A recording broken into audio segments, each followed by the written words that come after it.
Hi, hello, happy new year, long time no see. This video was supposed to be recorded back in 2022, but as luck would have it, I had one of those terrible colds again.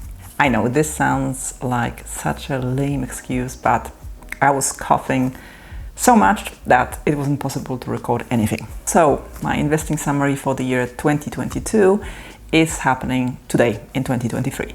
Let's get on with it. In case you haven't seen me before, I'm Marta. Welcome to All the Honeys.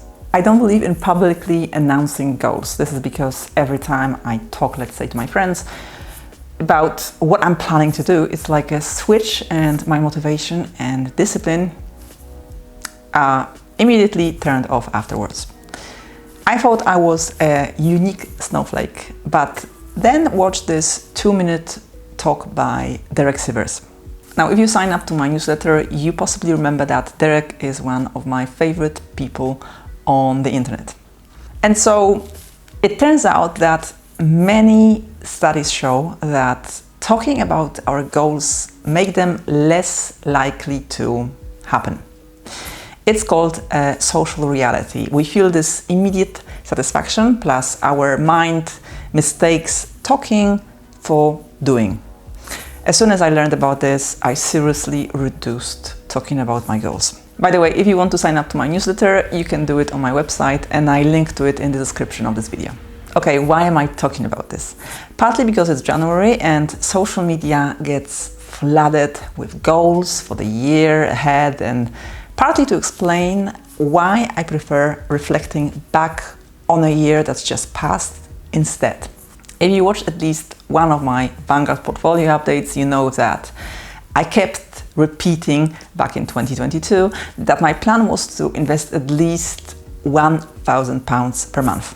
So yeah, that wasn't harmful to announce, as I pretty much did it every time after already contributing that money or more into my Triple F fund, so my financial freedom fund. And to be honest, more than anything, with these updates, I aim to have a conversation about money habits, taming emotional investing, and building confidence as a long-term investor. It might seem like it's all about financial freedom, about goals, about numbers, and so on, but in reality, it's about something much bigger and meaningful. So, with all this in mind, let's take a closer look at investing in 2022. First, Vanguard. My portfolio back in December 2021 looked like this. So my portfolio value is £180,000, 242.61. And this is what it looked like a year later. So my portfolio value is 185,000 and something pounds. There are some new funds in there, but all in all, this portfolio hasn't changed that much. I paid in, and this includes government top-ups when paying into my SIPP outside of my company, but doesn't include reinvesting of dividends, over £20,000. This year definitely didn't bring the average 7% then. 180k last year plus 20k equals 200k. Meanwhile, we're at 185k. Next, my ISA with InvestEngine. This account hasn't been my priority last year, and I paid into it £5,000 towards this fund. This is where it's currently at. Not all of it belongs to my financial freedom fund. Like I said, some small amounts are meant to go towards what I call my house fund. This could be either mortgage overpayments or house renovations. I'm not sure yet. Only time will tell. Anyway, 4,770 and something is the balance that does belong to it. So again, the 7% long-term promise was not fulfilled. We're almost £300 down instead. And finally, my financial independence form. Some of you will be familiar with this form, as I showed it in this video. Back in 2020, I decided that it'd be good to create a simple way for me to track my progress. As a designer, I'm drawn to visual things. So the amount I was aiming for at that time was 300k, what I called my small enough number.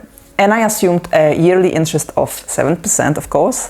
Oh, how splendidly optimistic. And gave myself a decade to put away £1,000 per month and let the compounding do the rest.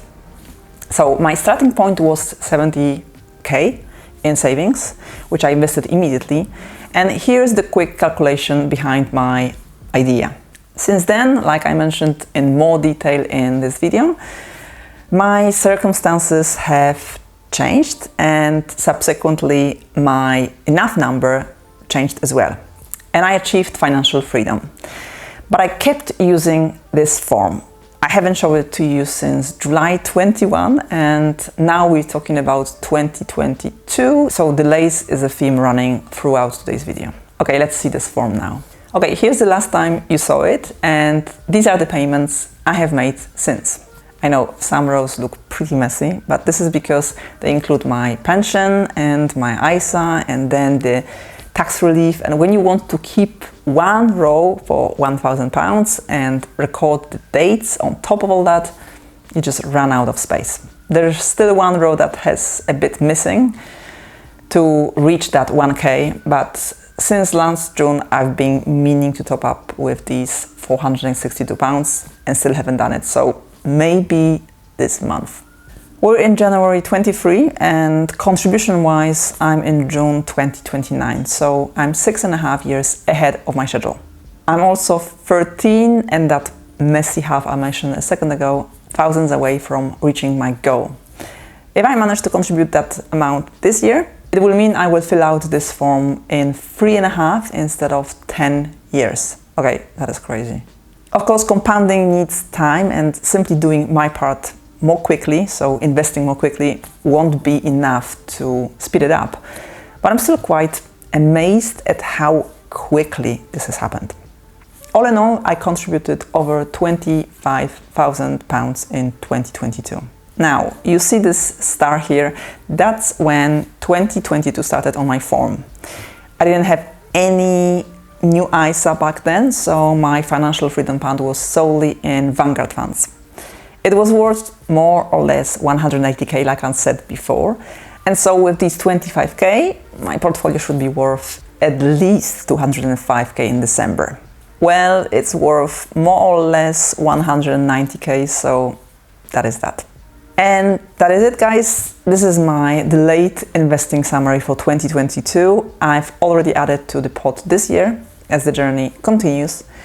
And I'm not moving the goalposts, so we'll keep using my form and share with you how I'm getting on, well, at some point in a few months, who knows when. Hope you are investing regularly, and I hope you find this video very useful and motivating. Thank you very much for watching. It's been terribly hard to record it. I've had so many attempts. I'm so glad to see it done. Thank you very much for watching, and I'll see you soon.